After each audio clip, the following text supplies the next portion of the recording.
Alright, what is up everybody? Welcome to another Deadlock review of a pro match.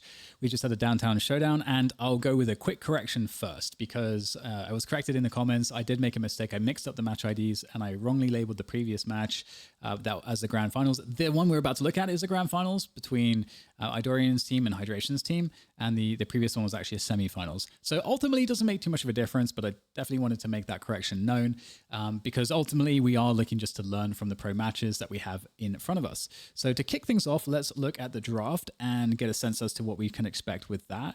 Just let them go down the zips a little bit so we can kind of see, who's going to which lane as well to set up our kind of initial preview here of what to expect. So first things first, let's look at who's playing what. So we've got Rocker once again on Viscous. Leffa was Infernus previously, now playing the Yamato. Hydration once again on the Ivy, who absolutely dominated the previous match we saw with the Spirit Ivy build, which you guys can find very easily by just opening up the builds tab when you're on Ivy and just search the Hydration Spirit. I think it's like Hydration, Spirit, Mobilytics. You'll get a hit with a combo of those words.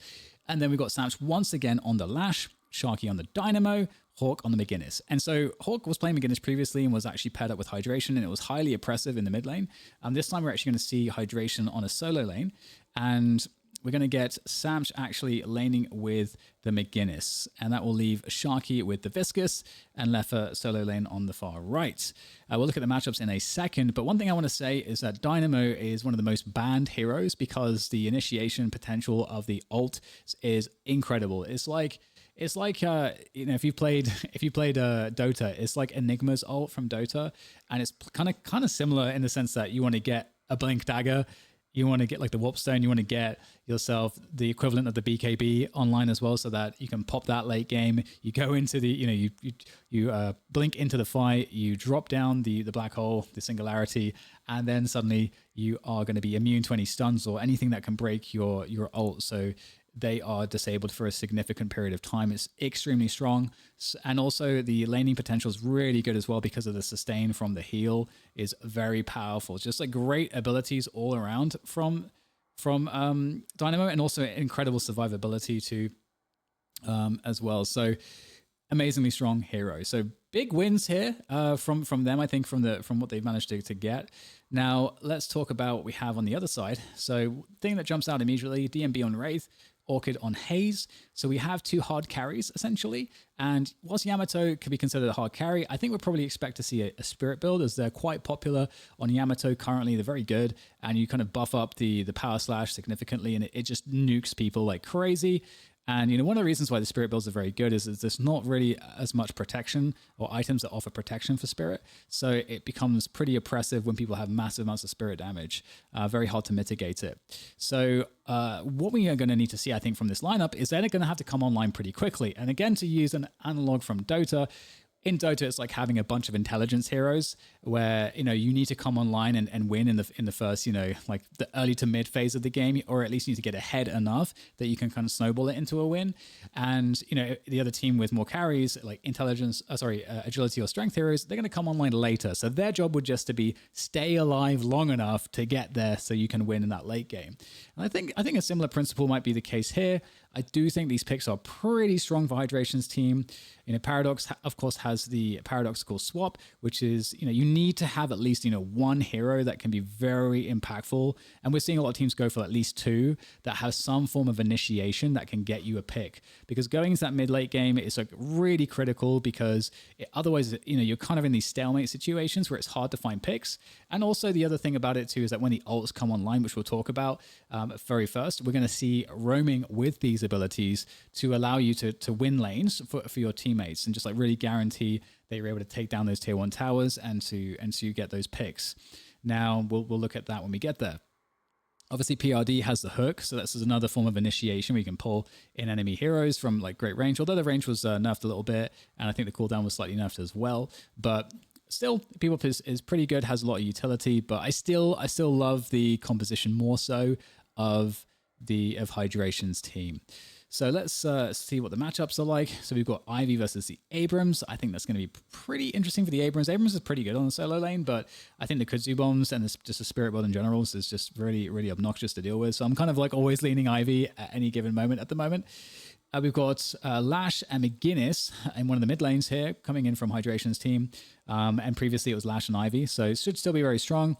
Viscous playing with the Dynamo, and I think, you know, on the heal, that's going to create huge amounts of sustain. I think will allow them to really do quite well in this lane. They're going to be up against Bebop and up against Paradox. I didn't mention the Wraith and the Kelvin actually comboing against the Lash and the McGuinness. So again, I'm kind of edging actually. I'm edging Hydration's team on all these early lanes, especially the Yamato Haze. Yamato is quite a scary solo laner, and I think we're going to focus on Yamato at the beginning here to see how this lane goes. Much like the previous video, we're going to look at the dynamics as to how this one actually plays, and we're going to try to look at the itemization and try to sort of see what plays that they make and kind of how they set up for the plays. And let's have a look. Someone told me how to get rid of the, fix the animation thing more quickly, but I honestly can't remember. Okay, so we already had a kill. Okay. Guys, we have to go back a little bit because I have to see how a kill happens so quickly. So we're going to go back a little bit and let's see exactly. Oh, back too much, or was actually that's correct. That's correct. Okay, so let's go and see what happened on this lane. So Viscous ends up dying, I believe, but what happened? Okay, so there's the AoE there from Paradox. Ah, the hook. Triple punched. And just bursted down. Okay, alright, never mind. I just had to know how that actually happened. So basically just landing a really nice hook early on. Obviously Bebop is really great on lane for that purpose. If you get a hook, it can be devastating for the hooked one as opposed to the hooker. Okay, so this alternate fire is really, really, really dangerous in this early lane because it can just do so much damage output, and obviously it's kind of like a burst. So you throw it out and you can immediately return to cover, meaning that they can't return damage to you whilst you're basically doing a huge amount of burst damage. There's the power slash, and the power slash, highly oppressive, a super fast cooldown, and this is the reason why Yamato is so scary, I think, because the cooldown on this ability is really crazy. So we got the creeps all the way to the enemy tower there, so just keeping that pressure on. And the itemization I think will be interesting, but like I said, I'm expecting a spirit build from both Hydration and also from Leffer, and you can find these spirit builds fairly easily. Hydration's Ivy spirit build is still going to be amazing despite Ivy taking a little bit of a nerf on the Kudzu bomb. I think still it's going to be still very strong. We'll see how it turns out though. But the spirit, I think what they changed was they made it so that the spirit damage scales a little bit less well into the later game. And perhaps I think it was a radius nerf as well. I actually can't remember now. I've been away for too long.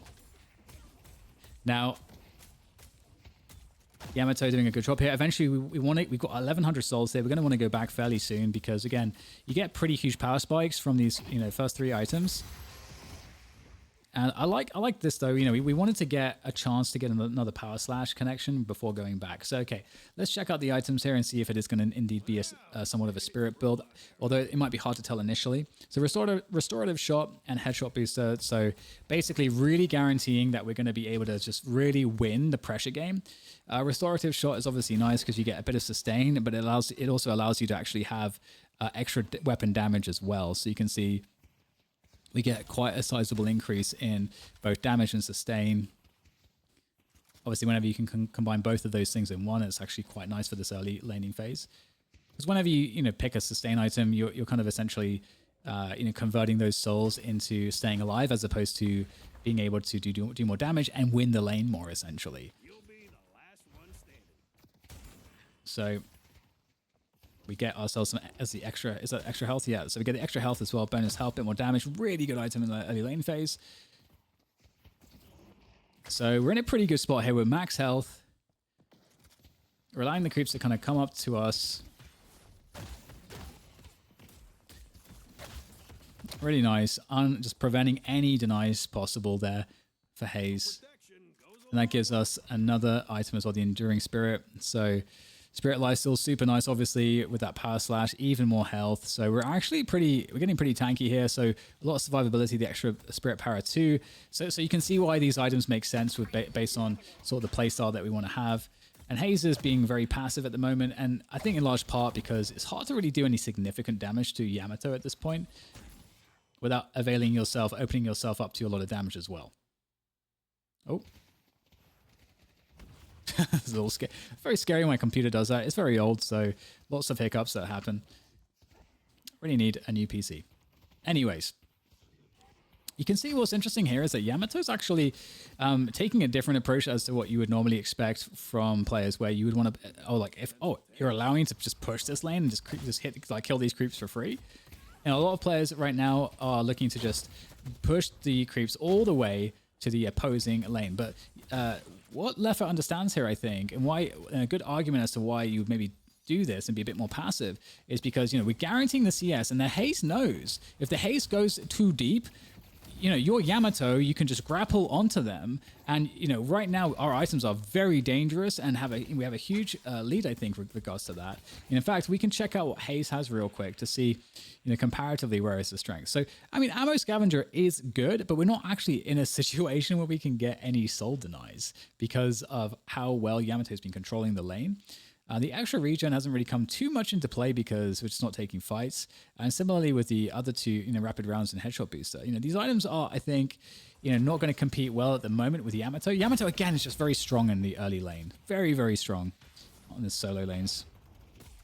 So great job on the CS here. So huge CS focus, not really super considered on that harass. Love that. The dash jump to just get in that power slash. And this is great too, because let's think about our opponent. Right now, our opponent probably thinks that, we can be a little bit closer to the tower because there are so many creeps here for the Yamato to have to jump past, which you normally wouldn't feel like you would be comfortable doing that. But because it's Yamato and all you have to do is just get line of sight and quickly just drop a power slash and get back out. I would say that's high. That's a plus expected value for your poker people out there, where you're going to take a little bit of damage maybe doing it, but the potential return on damage that you get with the power slash is so huge that it really is worth it. Because if you connect that, the Haze is feeling pretty terrible. And this is a pretty fast takedown of this tower. Basically no resistance whatsoever on this lane. Okay, so we've had the early laning phase here. Let's check out what's going on over towards this lane. And actually what I'm going to do is I'm going to go back a little bit, because I want to see right before the ults come online, as I mentioned. Let's look at how that progresses. So we go back. We can also check in at least with this. Yeah, so we're getting the beginnings of the spirit build. So the monster round's really important because it's going to allow you to kill the creeps more quickly with your gun. This is obviously a point where you don't have a lot of Kudzu bombs available, and so you can't just like nuke the creeps with that as easily and freely. So this allows you to control the lane more effectively and get those creep kills and last hits. The hollow point ward is great because you should be, especially against the Abrams, who doesn't have a great way to do a lot of damage to you at range, you should be able to stay above the threshold for health to receive the plus 22% damage, which is huge. And then obviously we get a bit of extra sustain from the spirit lifesteal, and obviously that works really well with the Kudzu bombs. And then obviously we have the heal again off the stone form, so that's going to also allow us to have a lot of sustain there. And now we're starting to get the extra charge, because this is like the beginning of like, okay, let's like really get the Kudzu bomb online. Okay, so and again, I really recommend everyone try the build, because you really should know how Ivy works, so you won't be getting as wrecked by the many spirit Ivies that are going to be flying around these servers these days. Okay, so we've got a pretty strong lane here. Across the board, we've got, let's see, I'm just looking at the soul difference here. Obviously, minimal overall difference, but I'm trying to see in terms of the objectives who's closer. Okay, so this tower, they've done pretty well with this tower, and it looks like things are pretty even here. So we know that Yamato's going to win the lane, so it does seem like Hydration's team's going to have a slight edge, but not a huge edge. So we're looking at the Lash. I'm going to focus on Samch, because Samch has a Death Slam, and it's come online recently, and so we're going to be looking to see, how is this Death Slam going to come into play. Paradox, okay, Paradox is coming over. Are we going to get a swap? They're pretty deep. A swap here would put a player into the tower and potentially cause some serious problems. Swap is not online just yet. Now it's online. It's just come online. Okay, so let's go back to Samch here, although we do have a fight here on the other lane, here with Viscous and Dynamo. They're going to actually fall off. Okay, we're going to Lash. Okay, so Lash is taking the Death Slam all the way to Abrams. This is really nice. I think you really want to free up the Ivy here, especially because Ivy is going to be, really effective also on any other lane, but it looks like Lash is actually going to go back. In part because what you would assume here is we have a call for missing, missing Lash. You have to be expecting one of the initiators to be doing some business, some kind of sneaky business. So you've got Abrams going back to the tower and just like being safe here and making sure that it can't get really abused by that. In the meantime, we've got another attempt to try to get some action happening here on this lane. And I'm going to go back slightly because I want to see the setup for this. Okay, so let's follow the bebop. I really want to catch the initiations. That's what I'm trying to do right now. So on this lane. So let's see what we're able to do. 3.3k, so doing pretty well in terms of this lane here. And great hook there, beautiful hook. Actually getting the punch, but obviously the teleport going to be saving Sharky just momentarily. It was all for nothing though. So connection of the bomb, really good gank there. Well, it's not really a gank, but really good initiation onto that kill. Follow up onto Viscous, fantastic. Here comes the assistance though. We get Samch coming in with a death slam. Samch gets hooked, and that did not work out. Okay, so one thing I want to do here is I want to see how good did this engage look for Samch. Before Samch actually went for this, how good did it really look? Because I've seen some situations where the engage looks like better than it actually ends up being. And so we come in to help here. Look, it feels like we have a pretty decent timing, and here comes the grapple into the ult, throwing deep into the tower. But okay, well, that's the problem. Kelvin has the online, but even if it wasn't the problem, there's 3 players here, so we're still going to get some problems happening. In the meantime, McGinnis is going to try to catch Abrams, just barely misses the wall. Abrams able to escape and be behind it and be saved potentially, but trying to get out of there. Ult comes in for the finish, and it's so damn close. Ultimately though, it doesn't really matter because the job was done and we're going to get the objective. And this is crucial because we just lost the tier 1 tower. If we're we just took a lot of damage, sorry, on the tier 1 tower in the middle lane on the right side with Viscous and with Dynamo. So we want to try to get something back. Good principle in pretty much anything competitive is that if you're going to give something away, it can never be for free. You got to find a way to trade some value somehow. And so I really like this movement across from McGinnis. We actually get Samch coming across as well, potentially looking for something, was spotted. So we're going to go into an engagement here towards this middle tower where previously there was an issue. We've got Yamato coming in. So we can look at Lefa's perspective, who is now just like beaming down this tower. Obviously, we understand that we had a pretty fast kill on the tower, like 5 minutes or so on the extremity lane for Yamato. So Haze is going to be farming a little bit safely at this point, but Yamato will be very active on the map. And so this is potentially an issue. We get a fight breaking out basically everywhere. We look at Samch, and Samch is going to get cubed. There comes a flog. Haze is going to go back away. There is the singularity. Huge ult. And that's going to catch the kill there. So highly dynamic stuff here at the beginning of the game. As both the teams are trying to find out, okay, how can we create an engagement here? And again, you can see as the ults come online, everything changes because suddenly the level of initiation that's possible is fantastic. And the Wraith is surely going to get punched here. Oh, Flood comes in. Oh my god, I feel like Samch got robbed. I feel like I should have had that one. And we're going to be just looking to try to punish the Viscous. There comes the swap to make sure that he can't escape. The cube comes in to keep him safe, but he's inside the ult. So maybe the ult was slightly too early, but it won't really matter. Really good work here from Eidorian's team. And we're going to take stock of, after all the action settles down, we're going to take stock and see who's ahead and who's behind, because that's very important information for any team. Because if you're ahead, you need to compound the advantage to get more ahead and understand how to leverage it. If you are behind, you got to mitigate the opponent's advantage and try to find a way to bring yourself back. So we need to understand these considerations. And Paradox is trying to escape Sam's from the Lash. And Sam's just is not having it. So do we get any response here from Abrams? He just can't really do anything here, so Abrams is just chilling. Okay, so we've taken down the tower. We've got the okay, well, let me pause because as I mentioned, let's take stock of the situation. So we had all these exchanges. Now the overall souls is somewhat similar. Haze is going into farming mode. Yamato has returned to the the far right extremity lane to farm as well on Yamato's side. And then Abrams has basically been chilling, trying to just farm up all along here. on his extremity lane as well. So you see all the actions pretty much taking place in the middle lanes, which is pretty typical. And right now, I think this is one of the key aspects that we want to look at, which is the Kudzu bombs are incredible for aggressive camp clearing. And also when you have the ult online, you can just drop a Kudzu bomb. It's going to clear out the camp. If you're in any danger, you're going to be able to get out there. So it seems like, to me, we're in a slight advantage for Hydration's team because they're able to take the initiative by stealing away farm.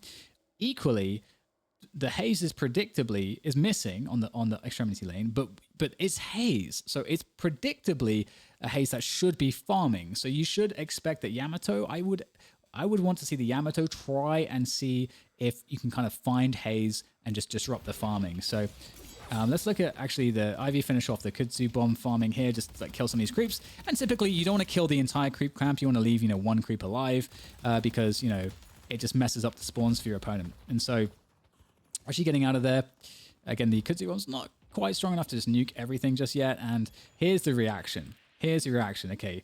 Because when you go and take initiative, when you pressure something into the opponent's territory, there has to be some kind of a response. You can't, again, as I mentioned, the concept, you can't just give something away for free. You got to react in some way.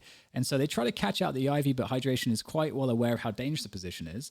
So now we're on race perspective. But if we look at the minimap, we've only got 3 players here for Eidorian's team that are able to really do anything in this position. And so this farm is highly protected, and this seems quite dangerous. Now, the question is whether we get Paradox and Bebop making their way across here to try and do something in this fight, because otherwise we're in a situation where this reaction is just going to get nothing. And what does that mean? It means that Hydration managed to just steal away some value quite nicely. And again, let's not forget, all the meanwhile, Yamato is farming, as is Haze. So neither have really been disrupted just yet in their farm. So let's look at Hydration's perspective as we see them being able to play somewhat defensively. Actually, Hydration's not in the action, so let's go to the Dynamo. Ult is not online, and we're on the back foot here. So good initiation coming through. So actually, what's interesting here, I think it's really worth going back. It's really worth going back here, because what we just saw was a situation in which Hydration's team was in a position to defend fairly well, but because they split to catch this farm and to catch the jungle here, they actually then ended up creating an opportunity for Eidorian's team. And we're going to look at Kelvin, because Kelvin was, we got the ice path here. We're like getting this tower down. We've got some teammates around to protect. We're going to have the ult up in 15 seconds. Here comes the ice beam as well to really just like beam down this tower. Now with that tower down, and we're in a 4v3, and the opponents are on a back foot. We have the Health Nova online. We've got the ult online as well. And are we going to use the ult? Is there a spot for that? We need teammates around us. I'm going to keep pursuing this fight. But again, having the Kelvin ult online is very scary to be up against. So I think quite rightly so, not trying to actually do anything here. And this is a great response from Eidorian's team to even up the objectives. In the meantime, what we can see is, well, Ivy's really deep, so we can see the swarm around now to Ivy. Bebop is very scary. Ivy should potentially be able to survive this, though, with the airdrop. But we'll just have to see if Hydration can get it in time. And this is what I was talking about, the Kudzu bomb farming of the enemy camp. But there is the ult to try to get out of dodge. And so, again, getting some free value there. And we'll see if there's any way to... I don't think there's anything that can pick him off or catch him. So they get away with that.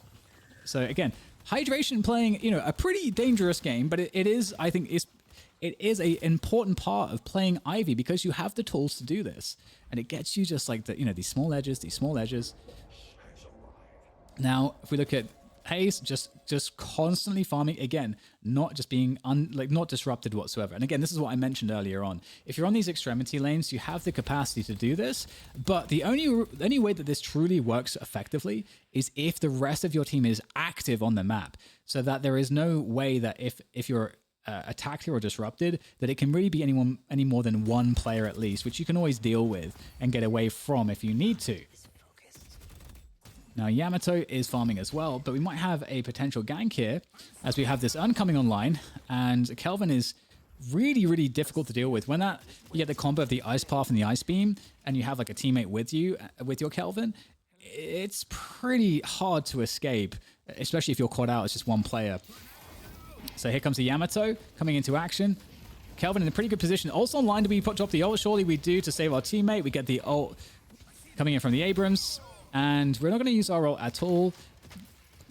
Perhaps I just completely misread how winnable that was, and so I didn't want to waste the ult. Here comes the Singularity. Still doesn't need to use the ult, so like beautiful to keep it online. And in fact, they're gonna be taking most of the value here from these kills. Ult finally does come online to trap the Yamato. Obviously invulnerable in the ult, but it's going to wear off by the time the Kelvin ult is finished, and that converts into a kill. So that means they win the urn. So the battle for the urn is won by Eidorian's team. So slightly behind on souls, but we should be able to get back in front shortly, potentially after the urn collection. And again, this is getting dangerous because we're getting to 12 minutes, and Haze, let's check the farm situation. And obviously Haze is going to get a bit of a boost with the urn, but Haze is like, you know, not super farmed, but like has a decent farm comparatively to Leffa is even. So across the board, you know, it's not looking too bad. Obviously, when you look at the soul averages, that's cool and stuff, but what you really want to look at is also where is the farm? Where is the farm exactly? And so it's pretty spread across the board right now. So it's not all consolidated on one player or anything like that. So continuing to farm, we get this urn collected, and after the urn gets collected, unless we get an... Okay, so we're going to have a fight over the drop-off point. Obviously, this makes a lot of sense. This is going to create a team fight scenario. You don't want to give this value away for free, and there's a wall to block it, and that is quite annoying. So the urn gets dropped. So basically, whoever wins this fight is going to get the urn. We've got the Ivy flying around above, dropping the Kudzu bombs, and trying to find a good position. You can reposition it quite effectively with the Ivy. Let's go to the Dynamo. Do we have the ult online? We do not. So, in a bit of trouble there. Kelvin does not have the ult online either, but the Ice Path is pretty oppressive. Great positioning in the fight with the Ice Path. You can find really good engagements with it. Heal, everyone grouping up for the heal from Dynamo. So Dynamo trying to get out of here. Might not be able to escape. The Abrams able to finish that one off. We go into the Abrams to see what else is going to be able to be taken here. McGinnis doesn't really have good escape options outside of the wall, so the wall needs to be up. The Kudzu bomb comes into play as well, which is going to be quite helpful in just keeping them alive. Obviously, Urn still down on the ground as everyone's continuing to fight over this, trying to at least get the tower. Abrams is getting extremely low, gets the heal off of the ice grenade. There comes the flog from Sams.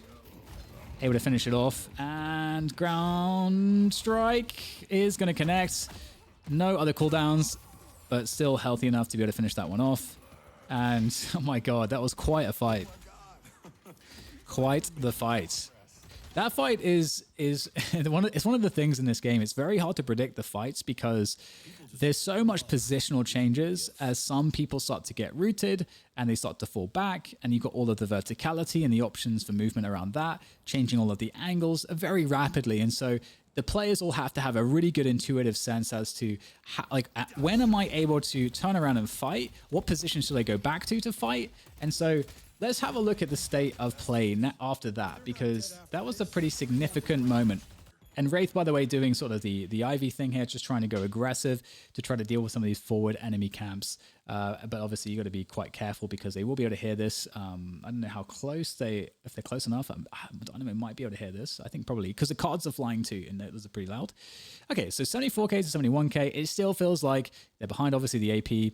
Behind on the AP as well, a little bit, but I don't think that's too big of a deal right now.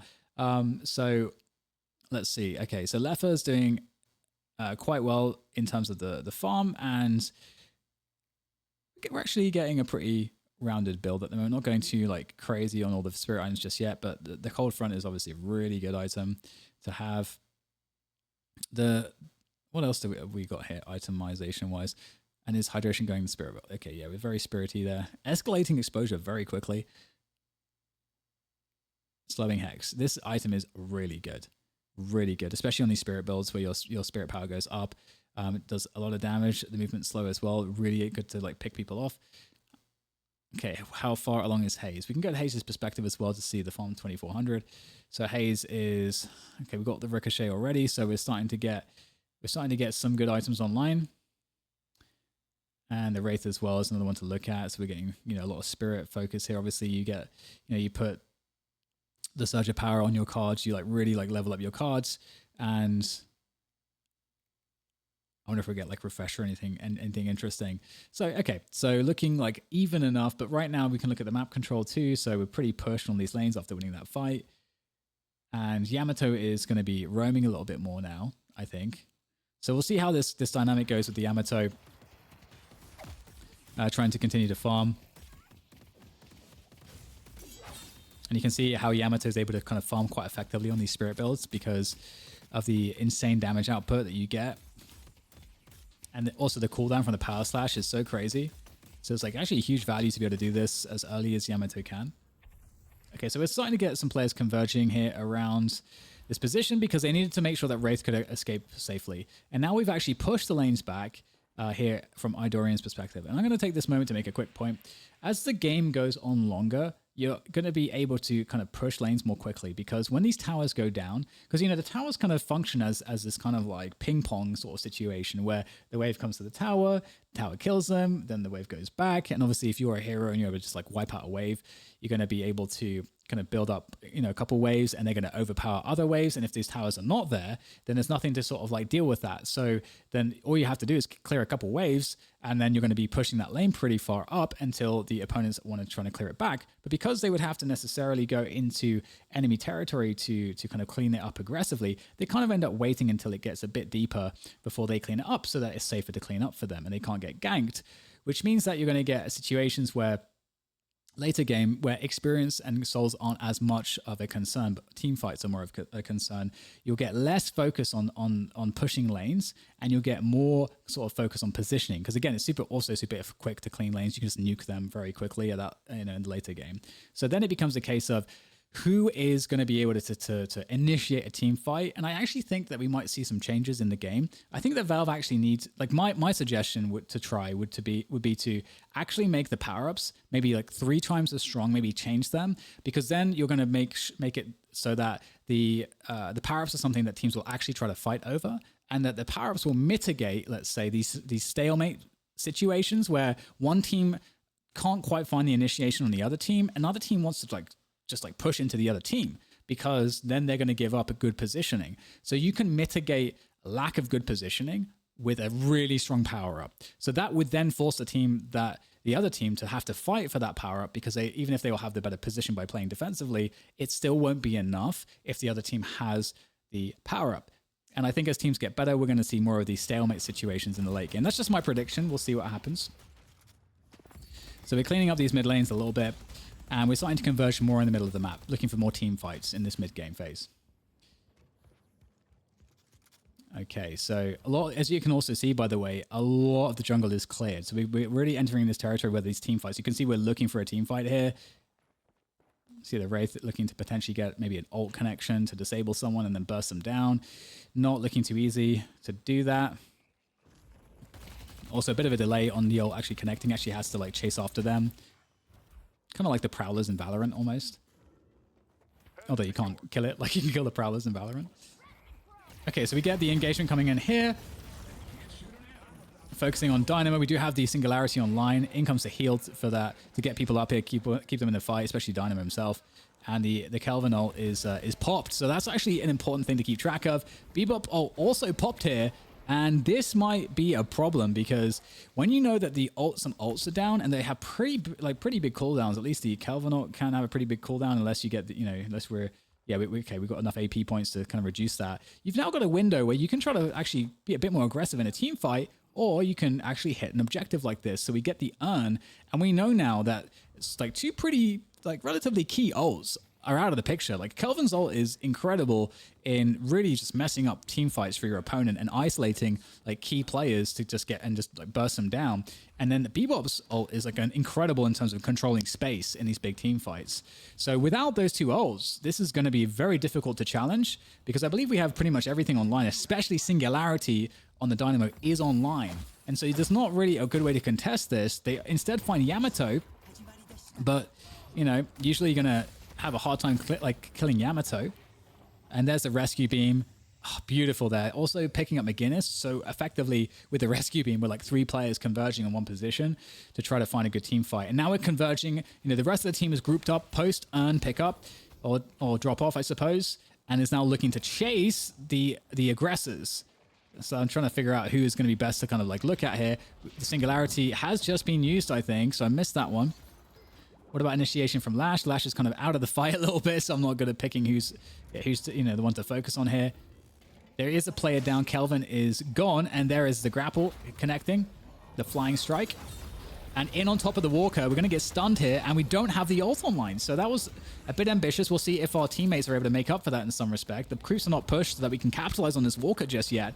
And we're down a player. Kelvin's back up, and Kelvin's going to get in the fight. Haze is going to join the fight as well. So we're in a losing position potentially here from Hydration's perspective. McGinnis's ult is going to come online to try to like protect here, but in comes Kelvin's ult. We've got to find Kelvin here. He's going to back away quickly, so he cancels the ult to get back out. And this is not working out. So they felt like they had the advantage, rightly so, but they went a bit too deep, it seems. And the Kelvin ult did not land the value that it needed to do. And in having to cancel it early and getting zero value from it, I think is quite indicative as to why they lost that fight. Because again, as I mentioned, Kelvin's ult needs to be good. Because if you want to isolate your opponents, but you don't get a situation where your teammates are able to actually help, then your ult can be wasted. Because also the Kelvin ult is going to cut off line of sight for your teammates to your enemies. So they then get into this position where they can position effectively around you to basically own you as you come out of the Kelvin ult. And so the positioning becomes quite difficult. So those Kelvin ults can be a problem sometimes if they're not used correctly. And so we'll see exactly what we're able to do here in response.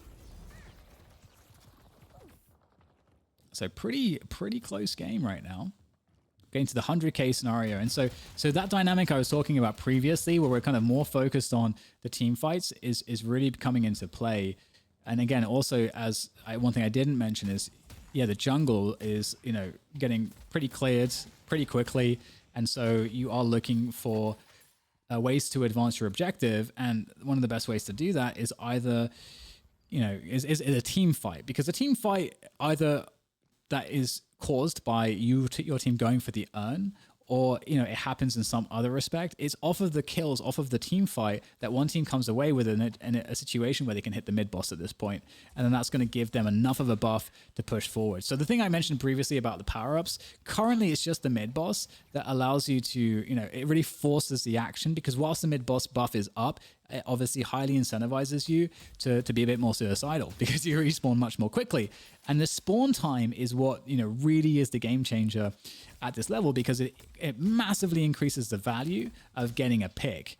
So that also should, you know, if you're a player, you should also be, in that sense, you know, much more careful not to just get picked off for free, because your team gets heavily punished due to that respawn timer. So we're just farming up a bit of the jungle. We're looking to try to figure out, you know, what engagements are possible here.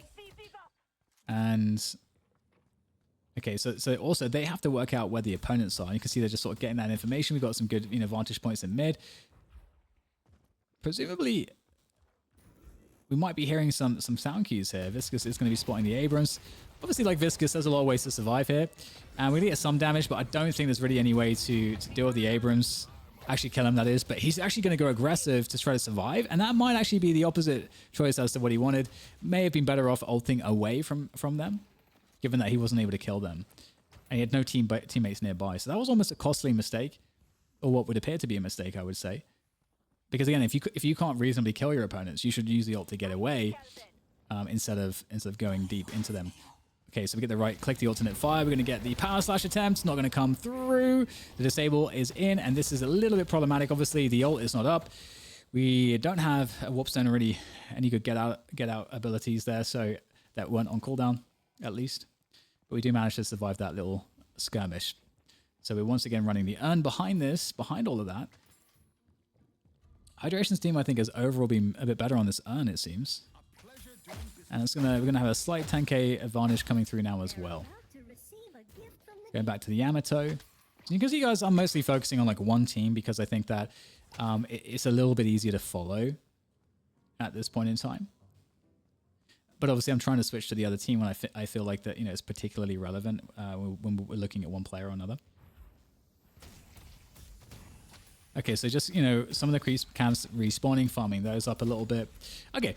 Let me check in with our carries real quick. So obviously, Haze slightly ahead on the souls, not significantly so. But again, as we talked about, Haze can be quite dangerous. And so the Unstoppable is, you know, the BKB equivalent in this game, and you pop that with your ult, and you're going to be able to ult, you know, with you know, you won't be able to be stunned. And this is like very important because we have a lot of ways to get those stuns. We've got the Earth Strike, Ground Strike, we've got Dynamo as well. That's going to be able to also interrupt that in multiple ways. We've got, you know, the wall that could potentially interrupt that as well. Obviously, at least block the damage, which is kind of nice. We've got Viscous, who can potentially like get the puddle punch in to you know, there's lots of different ways, in the stone form as well. So there's lots of ways to interrupt this ult. So we really need to get that Unstoppable online to be able to be highly valuable or get value from the ult in the team fights. So now the Unstoppable's online, we're going to be in a very strong position, and we've got the Ricochet. Obviously, we got that pretty quickly. The reason why we rushed the Ricochet, obviously, is for farming, just more effective farming. So Haze should be much more effective in the team fights right now, and we'll see what that power spike does, if anything. In terms of the spirit build here, we've got the refresher, and we've got the rapid recharge. You know, we really have the Kudzu bombs. Actually, they're going to be doing insane damage. So let's see what happens here. We're going to be picking up, dropping in Kudzu bombs all around. The Kelvin ult, I think the Kudzu bomb made it into the Kelvin ult before it popped up. So doing some good damage, like repositioning another Kudzu bomb as well, just to like rain absolute just death from above and just terrorizing people. Looking to reposition as well, and everyone just died. So what we need to look at, honestly, I'm sorry, guys. That was like actually the worst possible perspective that we could have had for that fight. I apologize. So let's go back a little bit and see what happened, because we're at this stage of the game where in Deadlock, one big team fight, even though the soul situation is pretty close, again, the respawn timers are so significant. If your team wipes, you lose the game. So we're kind of in that territory right now. So I think it's worth looking at this fight, you know, maybe a couple times, trying to find the right perspective so that we can understand exactly why this fight goes the way that it does. Now, in these kinds of fights, the singularity is really one of the reasons why Dynamo is so scary. So wall pops down, we teleport up, we blink back in, and that gives us like they can't react to this. And we hit up the singularity. We get cubed afterwards, so we're protected from being focused after the singularity is over, which allows us to get out without dying. We get the sustain coming through from the heal. So that's the part that Dynamo has played. And then we get multiple kills coming in. So obviously we saw Ivy's perspective. So we saw the Kudzu bombs doing a lot of damage just consistently throughout the fight. So let's go back once again and check out a different perspective of this fight, so we can piece it all together. It's obviously something that we won't be able to do when the game's alive and we're casting, I don't think, as easily. Maybe with replays we will be able to do that, but it's pretty tough. So let's look at Yamato's perspective now, coming in from behind on this engagement. So this is insane, actually, because look at this. We're forcing Paradox back and out of the fight. So Paradox couldn't do anything. That was key. And so this is one of the reasons why the Kelvin ult can be a blessing and a curse. You've isolated one of your supports. And obviously Paradox has a lot of important abilities, just unable to basically do anything, instantly dies. So we're instantly in a 6v5. The team is locked down inside the Kelvin ult and is about to get Dynamo ulted. Or I think that just happens already, so sorry. And so Yamato is just done such a beautiful job here. I actually want to look at this again. And now it's chasing everybody down.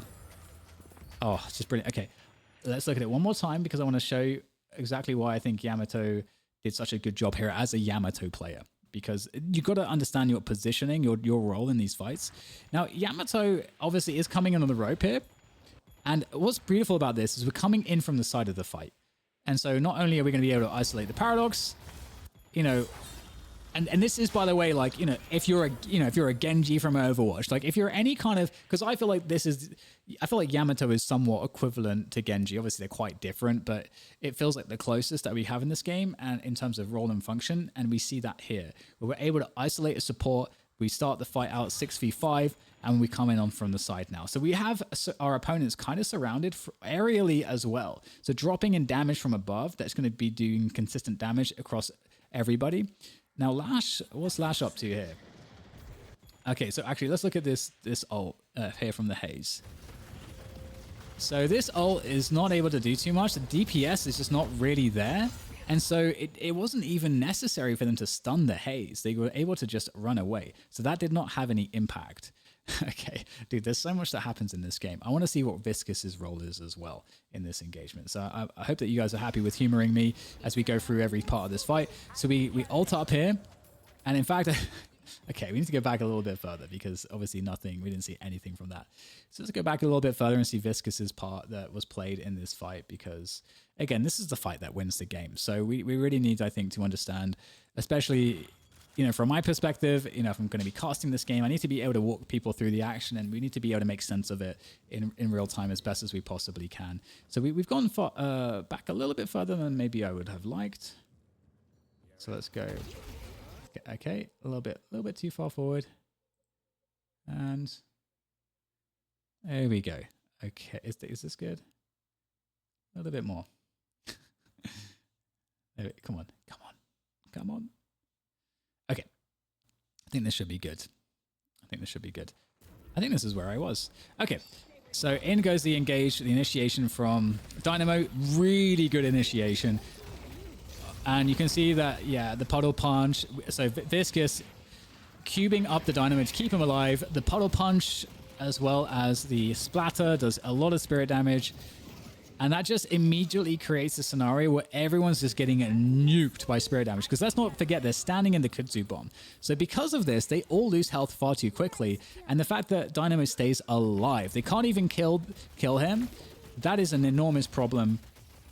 And so they can't even get anything back for the fact that they all just got singularity'd. And then with the Paradox obviously getting picked off, first of all, because of great positioning from the Yamato, now we really understand why the fight was won. And I hope that if any of you play Dynamo, that you're kind of looking at the tech that we just saw there, where we use the Quantum Entanglement away from the fight, only to blink back into the fight and instantly ult.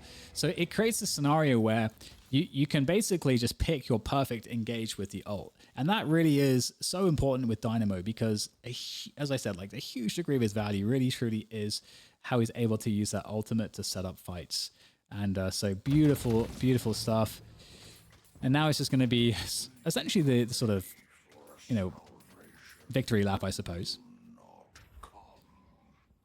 This game is so interesting because of all of these positional choices and how dynamic it is. It's actually, I'm sure, very hard to kind of set it up. Because again, like if one team sets up a good positional advantage, but the other team's able to recognize it just in time, and they can kind of like back away and just not kind of fall into that area which would yield that positional advantage that's been set up for by the other team, then now the other team has to adapt. Now, if the other team adapts and kind of tries to push a little bit deeper to set up another fight, maybe that fight is actually less favorable now. And so if the team that kind of just backs off a little bit catches them moving forward into a new position, they might now have the advantage by taking initiative. And I think you guys probably have experienced this even in the pubs, where you have this classic scenario where it feels like very strong your fight, and then you're starting to be like, okay, well, we can't actually proceed with this fight unless we go a bit deeper. You try to go a bit deeper and it doesn't feel as good, and you're like, okay, this is not actually very good, let's just give up on this and just fall back into the lanes or creeping or doing mid boss, like whatever it might be. And then you're falling back a little bit, and then suddenly that enables the other team, as you are moving out of position, to then quickly get on top of you and get a better fight and then kill all of you. And I have seen and taken part of a lot of games where that has happened, and you end up getting devastated. So the intricacies behind the positioning and the intuition the players have to understand what is a good fight, and also not just what is a good fight from all of the team, but in terms of where should I be based on my role, as we highlighted with the Yamato. And the question is, how much foresight did Lefa really have to have that perfect positioning? There's going to be sometimes an element of luck because there will be things you cannot predict. You don't know where all of their supports are standing. As you know, I didn't think Paradox, or rather Lefa, knew precisely where the Paradox was standing. So now you're seeing the Kudzu bombs doing ridiculous damage once again. Just flying around, dropping Kudzu bombs. Seems pretty fun. This is why this build is quite fun to just play with. I played this build the other day in a match in matchmaking, and it was just so good. All right, so yeah, off of that last team fight, the game's over basically. Still everybody up with rejuvenation. Huge soul lead at this point. Unkillable, Ivy with the stone form, dropping Kudzu bombs everywhere. There's no way to win at this point. Now I've heard people making the argument, and I tend to agree with it, that the base in the late game is just not oppressive enough. It feels too comfortable to just walk into the base and kill everything. And it also feels like by the time you can take out the 2 Guardians that's on each of the lanes, that it's not really, you know, they don't really feel impactful in any way. Like you're just more than strong enough to just melt them completely. So I'm not sure, you know, what Valve may or may not do to change the late game, but I definitely think that there should be some changes. You know, I suggested the power-ups. I suggested, you know, just that, you know, maybe because I think I agree with that you can make some changes to the way the base is and make it a bit more oppressive, whether that's through making the patron stronger or adding some other new elements. I'm not sure, but I think it should be a little bit more challenging to take. And I also think the power-ups would drive action more. So it feels like the game would go a little bit faster. And yeah, we'll see what Valve decide to do. Obviously, Ice Frog is pretty smart at this stuff. You know, he's obviously doing, you know, working on this project. And apparently they just got the Risk of Rain developer as well. And I love that game. Okay, so you can see here that the Kudzu bombs definitely did a lot of damage. And that was really impressive in these fights. You know, great stuff from Sam. Sam's has been insane on the Lash, actually, every time I've seen him. Leffa doing a great job. I think Leffa on the Yamato was much more impactful than on the Infernus game that we looked at, where it felt like Leffa wasn't really able to have much impact in the fights. It didn't end up mattering too much, but still I would have loved to see Leffa more involved in that last game. From the fights, and maybe that was a strategic decision from them that they decided, hey, let's just have you just farm into infinity until you have to fight, and then you'll just melt everybody, which is, you know, fair enough. And so on the other end of the spectrum, yeah, we didn't see anything from Haze basically, because it seemed like this build didn't end up kind of like we farmed up this build, but it seemed like by the time we actually got into fights, the ult was not strong enough, and we don't have really any items to make the ult particularly strong. And so, but you know, we just have an item that will protect us so we can't get interrupted in the ult. So it makes it feel like Haze was not really worth it, actually. And you can see that instead, Wraith, as we talked about, was able to get online much more quickly in a lot of the fights and has a lot more utility with the cards. And obviously, as we talked about previously, the spirit damage is really good right now because there's not a lot of ways to protect against it that are commonly available. So yeah, able to be, as you would expect, the highest damage in the game. So yeah, overall, I think the composition was better. It's played really, really well in the team fights, and because Haze was not able to farm like more heavily and get more damage items, this was just too oppressive. So yeah, I hope you guys like this one. I'm playing with a format idea that I need more setup time to do, which would include trying to maybe do more editing where I kind of cut up the game into different slices and then like just slap it together. So we'll do the early laning phase, and then we'll kind of do first ults come online for the roamers or the initiators, and then look at that dynamic, and then look at like the big fights and then kind of like focus mostly on those things. Let me know what you think in terms of the format. I know some of you like the long form format, but I've got a feeling like, if I want to grow the channel, I'm going to have to provide content that's a bit more digestible for those of you, which I think is a larger population that prefer shorter videos. Let me know what you think, and I will continue to pump these ones out. All right. Thank you, everybody. Catch you on the next one.